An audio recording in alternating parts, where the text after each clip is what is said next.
नगर पंचायत कटरा गुलाब सिंह से अध्यक्ष चेयरमैन पद के प्रत्याशी अशोक कुमार यादव उर्फ मुन्ना भैया का चुनाव निशान है बैडमिंटन का चिड़िया। बैडमिंटन के चिड़िया के निशान पर अपना अमूल्य वोट देकर भारी मतों से विजयी बनावे। धन्यवाद। मुन्ना भैया जिंदाबाद जिंदाबाद जिंदाबाद। सबकर साथ ऊ देले हवे सबके ऊ बेटा,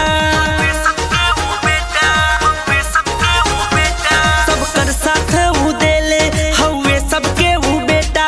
मुन्ना भैया के जैसन मिली है ना कहीं नेता यारे। घरे घरे शिक्षा दिलावे के बाहो मुन्ना जी के चेयरमैन बनावे के बाहो।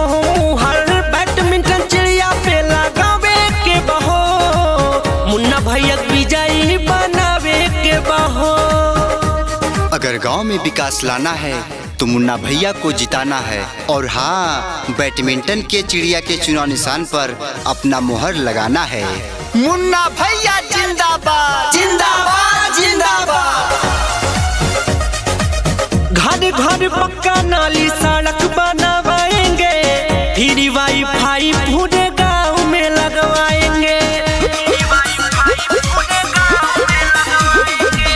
घर घर पक्का नाली सड़क बनवाएंगे, फ्री वाईफाई पूरे गांव में लगवाएंगे।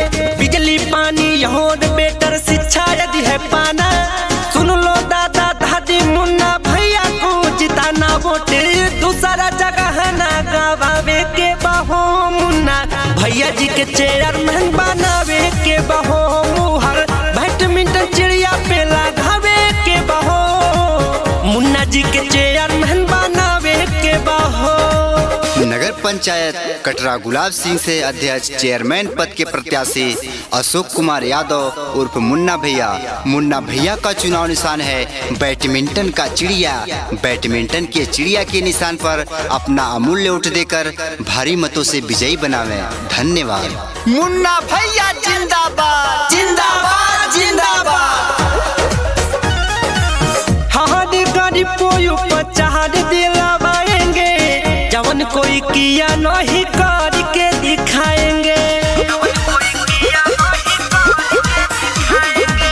हर गरीब को उपचार दिलवाएंगे, जवन कोई किया नहीं करके दिखाएंगे।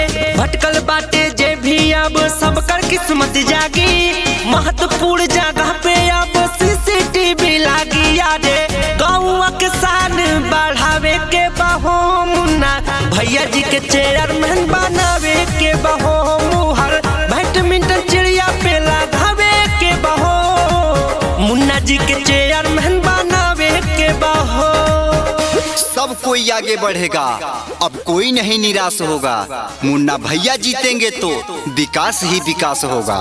मुन्ना भैया जिंदाबाद जिंदाबाद जिंदाबाद। जी हाँ, बैडमिंटन के चिड़िया के चुनाव निशान पर अपना अमूल्य वोट देकर मुन्ना भैया को भारी से भारी मतों से विजयी बनावे। धन्यवाद। दात दिन साथ दी है बाटे ये सबूत हो, मुन्ना भैया के हाथ करी मजबूत हो। रातों दिन साथ दी है बाटे ये सबूत हो, मुन्ना भैया के हाथ करी मजबूत हो। विधवा विकलांग वृद्धा पेंशन दिलवाएंगे, हर महीना राशन और तेल बटवाएंगे।